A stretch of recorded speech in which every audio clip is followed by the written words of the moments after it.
today's the day we're doing the 5E turbo conversion on the GT. I'm just going to do a quick intro, but we're going to jump straight into it.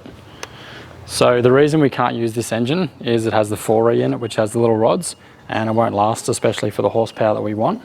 Also, the built cylinder head has large NA cams. They have a lot of valve overlap, which is no good also for turbo.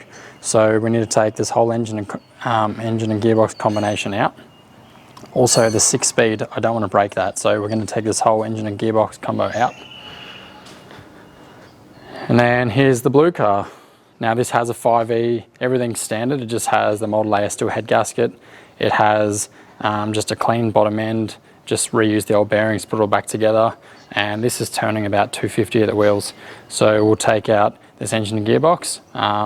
We do have a built motor to go back in this later on, but we're going to take the engine and gearbox out of this and just use the bottom end, the cylinder head, put that all into the GT with the TD05, and then we need to make a bit of an exhaust, make a bit of intercooler piping, and it should be a pretty straightforward conversion.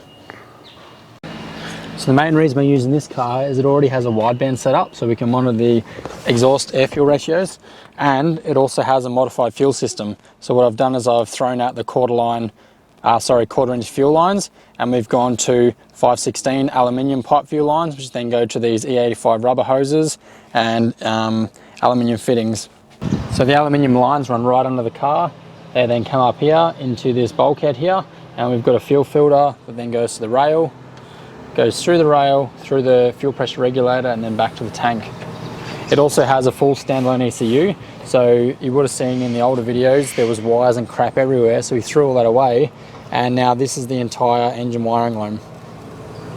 So with all that in place, doing a turbo conversion on this is very, very simple. We have the fuel system sorted, we've got the wideband, and we have a full standalone ECU. So literally it's just put the turbo stuff on this and away we go.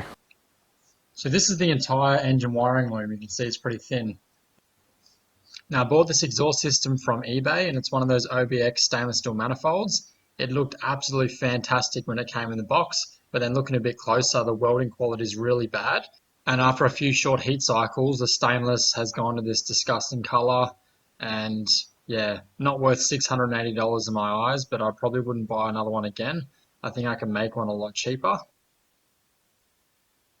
Cool, GT engine's out, easy as pie.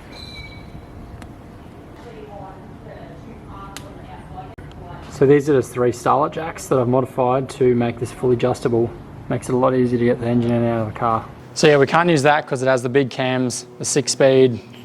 Yeah, we're going to leave that as the NA combo. But the engine we're going to put back in. So this is a 5E, bone stock. I pulled it apart a year ago just to clean all the carbon, clean everything up, and then reassembled it again. It has a Model A steel head gasket, GDX 2867 turbo, eBay intake plenum. It's a PWI intercooler with some fancy coatings on there to help keep it cool. So we'll take all this stuff off now, and we're going to use the bottom end for the GT. I don't want to use the cylinder head because I had that machined, you've got the valves repaired, and it's got new seals and things like that. So I want to use that cylinder head with the big cams, the forged motor, which eventually will go back into this car. So that's another video for another day. So the turbo that we are putting in that used to actually be in this car, and I'll put up a couple of photos so you can see, but it was just shit everywhere. There was wiring everywhere, difficult to work on, little problems with, wires, and just the car was unreliable. So I stripped everything out and welded up all the holes and put some bog on there, got it all painted up nice, and then put the car back together with minimal stuff as possible. So I chopped out all the radiator support and just bent up some pipe. So that just supports the radiator and the intercooler. So being able to pull the front bar off, it gives you a lot of room to work on it. So dump pipe, these are all V-bands. So to get the dump pipe off, we just undo the V-band.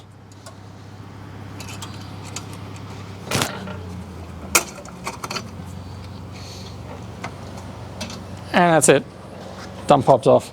Getting the turbo off, pretty simple as well. I've already undone the oil feed line at the top, but just need to access this oil drain fitting under here, which these are all just AN fittings. Bloody zip ties. Look at the 85, look how gummy the back of that turbo is. Yuck.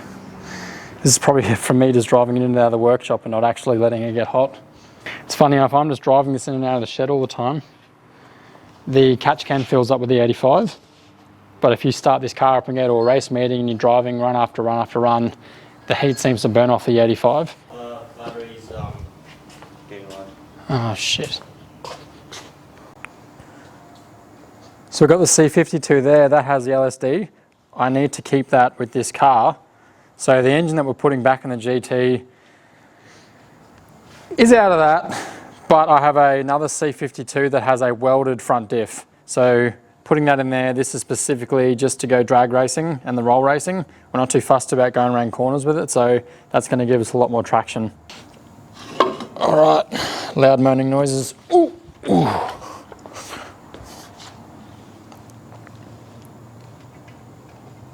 Lining up the input shaft. Bit of a wiggle, wiggle, wiggle. There we go, we're on.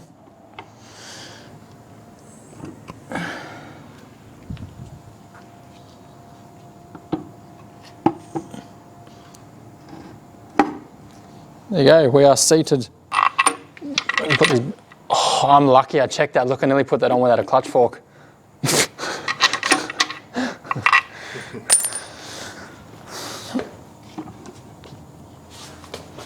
Well, I'm glad I checked that. Oopsies. Well, we'll just take this clutch fork off this gearbox. I do have another one kicking around, but I'd rather just put this on and get it over and done with.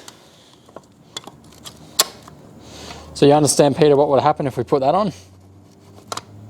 Oh, if you put it on without the clutch fork. Yeah.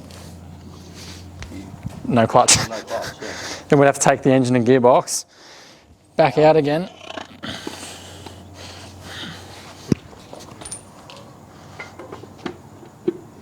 Oh, straight on that time.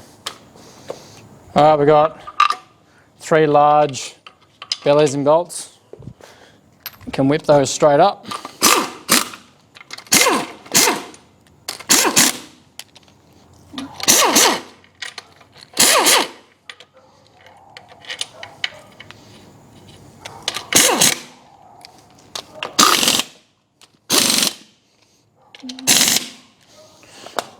And that is that. I can then tilt this back down onto its thing again, standing up straight. Lift with the news. We can put the starter motor back in. It's so much easier than doing it inside the car. The starter motor. One bolt is a little bit longer than the other one. Longer bolt goes at the top. You can just tell if you sit your bolts in and they're hanging out like an inch too far, well, you know you've got them around the wrong way. 14mm socket. Get that lower bell housing bolt there and the 2 starter motor bolts. That's it, we're done. Lift it back up, put it back on the stand again. Straight in. What I'll do is I'll lift this up with the forklift and we'll move it over there a little bit.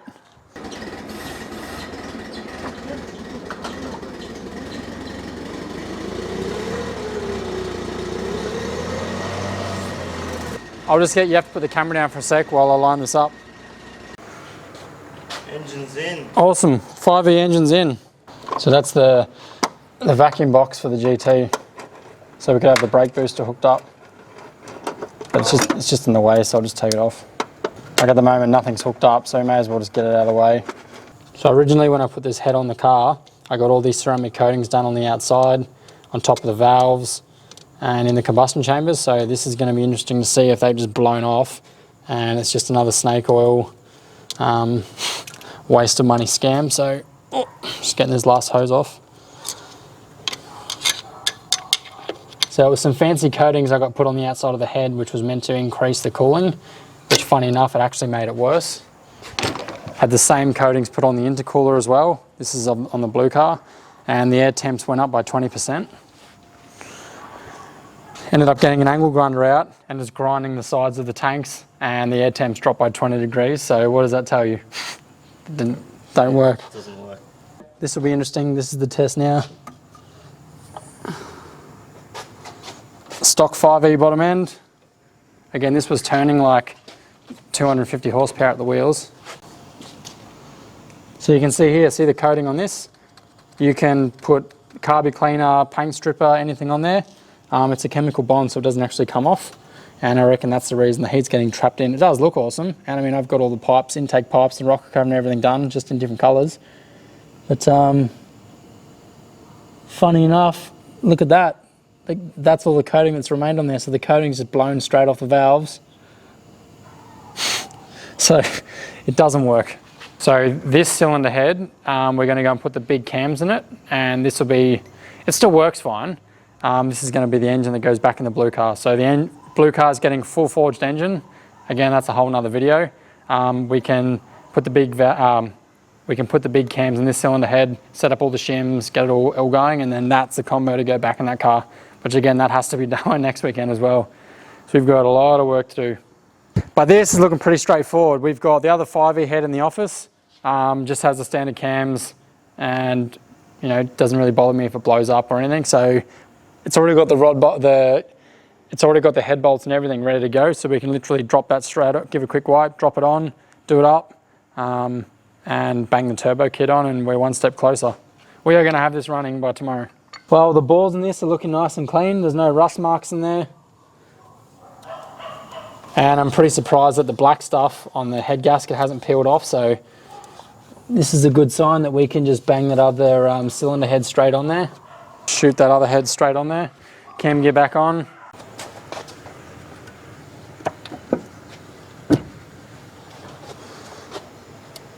She's on. Cool, we're on.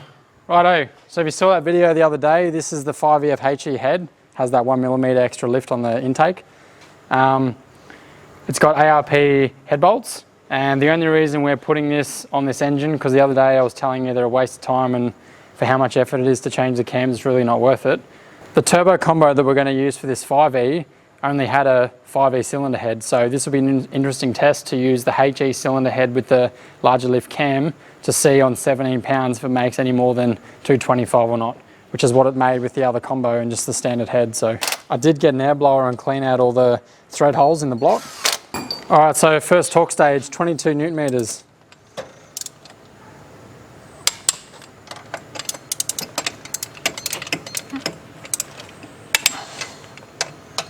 Click, click, click, click, click, click.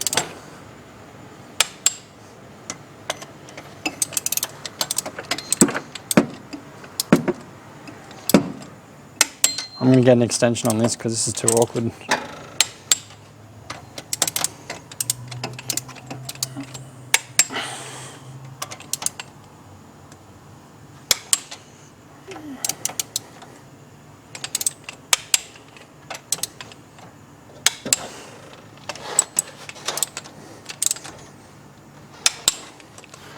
Just get an extension for this. All right, second stage, 44 Newton meters. Stay awake class.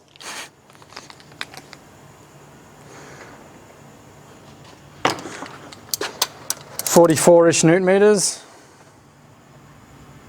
That felt a bit funny.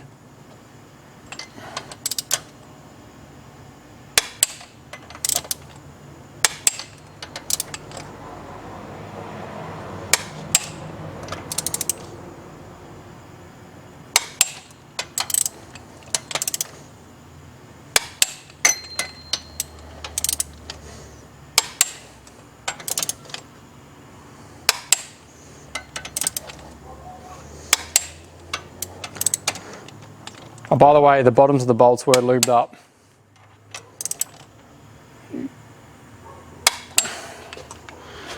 "44, and now it's plus 90 degrees. If you're not sure what 90 degrees is, you should put one of those degree wheels on there. If the bar's pointing that way, it means that we want to bring it down to about here, 90-ish degrees.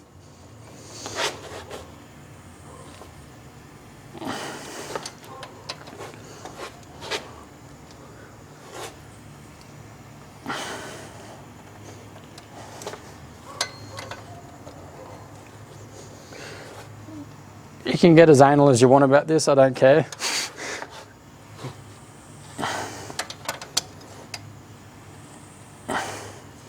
Just before I'm getting to that 90-degree mark, you can literally feel the bolts just about stop.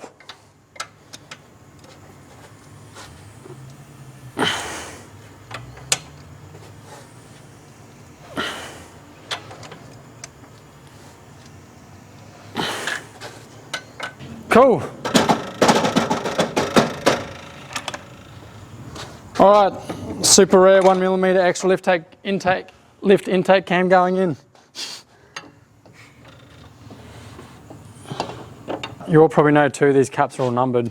Intake 1 to 5 and exhaust 1 to 5. These numbers are written on the top. By memory, I think these top cam caps are about 16 Newton meters. I just do about 3 ugger-duggers and close enough. It's easy to put the distributor back in while the rocker cover's still off, that way you can see what you're doing. So at the end of day one, we've got the turbo on, the intercooler done, the piping all done. We've got a blow-off valve, all the fuel pressure regulator and injectors and everything's all in. We've actually got it starting up and running. Just need to do a few extra things. Need a bit of clamp here for the top of the radiator, some brackets here for the intercooler. You know, that's pretty sturdy. Missing one of the brackets off the back of the gearbox. And this is a 4-pin TPS. I've actually got to modify the back of that throttle body so it can suit a 3-pin TPS. So we'll suit the computer, because at the moment it's not reading properly. So we're not going to go too crazy on the exhaust. We've just got a 2.5 inch coming out the back of the turbo there. Put an exhaust mount on here. V-bend on the back, and this will just be straight through with no mufflers. And I've got a mark here for the O2 sensor, which will clear everything else. The exhaust is coming along nice. We've got the V-band there all welded on, and got the rear turbo housing. Got the exhaust stump here. Same thing, just getting a bit of paper as our template. Then we can cut that out of steel and weld that on.